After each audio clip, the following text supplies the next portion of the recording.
who continue to mouth lies. There is no such thing as a UK independent nuclear deterrent. There is no independent nuclear deterrent. No British Prime Minister can put his or her finger on the trigger. The finger on the trigger is that of the United States President. That's a fact. The Supreme Commander of the NATO forces, who is always an American general, is the person who will decide when nuclear weapons can be used. Either the Trident missiles or the bombs that are being placed at the Ramstein Air Base in Germany, where 100 planes are permanently on the ready. 60 will be flown by Americans, 40 by Germans. Same in Italy, same in Lakenheath. So what is all this fuss about? The fuss is really about pretense, because everyone knows. Even Tony Blair said it in his memoirs, that that common sense tells us that there is no practical or utilitarian or financial justification for the Trident, but we need it because it upgrades Britain's position in the world. Upgrades. I think it downgrades Britain's position in the world. If we want to upgrade Britain's position in the world, which at the moment is zilch, because it is seen as a poodle of the United States, it is seen as someone who supports the United States in all its wars. It's this that has created huge problems for Britain in the world. If it really wants to morally upgrade its position in the world, it has to get rid of nuclear weapons in Trident. And why does this seem possible again? Because some of you may not know that one of the largest movements we had in this country in the late 50s and the early 60s was the campaign for nuclear disarmament, supported by hundreds and thousands of people. 100 Labour MPs were members of CND. Virtually 80% of the constituency Labour parties backed CND.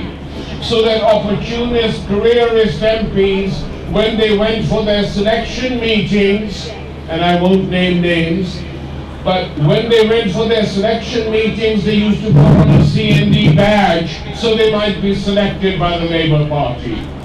So what is all this nonsense we hear from right-wing Labour MPs that we can't get elected? What Kinnock attacked Corbyn for today.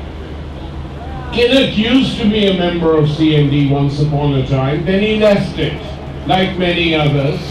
Then he became leader of the Labour Party. Then he stood for elections. He didn't win.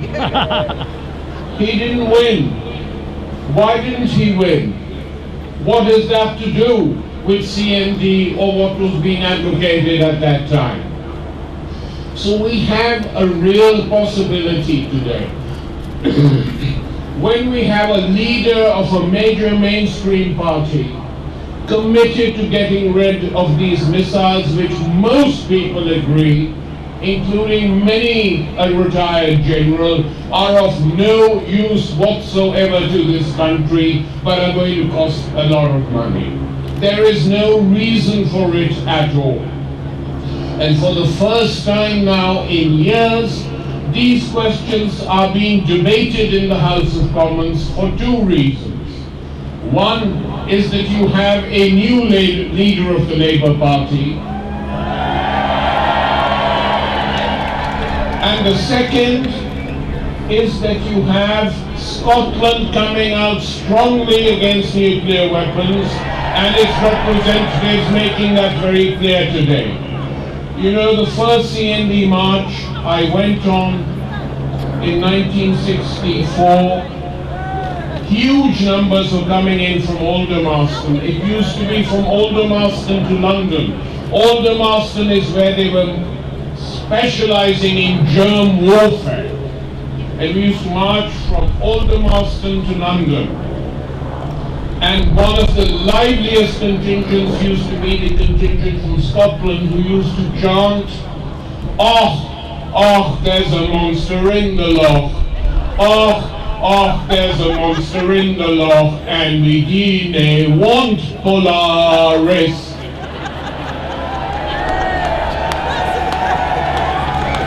And now there's no monster in the loch, and they don't want Trident either, because the monster in the loch has actually taken the Scottish Parliament and had 50 odd MPs in the House of Commons. So there is a growing mood for getting rid of the Trident missile. And were we to elect a Labour government under the leadership of Corbyn and his colleagues, there is a possibility that this demand that was first put up in the late 1950s will become a reality. And all of this depends not simply on the political leaders, including the ones we like, but on us. What are we going to do without campaigning against Trident, in defense of public ownership of the railways, in defense of the National Health Service?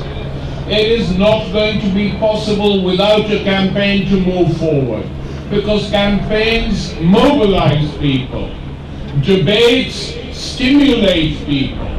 We live in a society where they don't like debates at all. They don't like diversity, either in the print media or in television by and large. They don't like diversity in Parliament either, but there they can't stop it. And because it exists outside and in Parliament, it can't be ignored.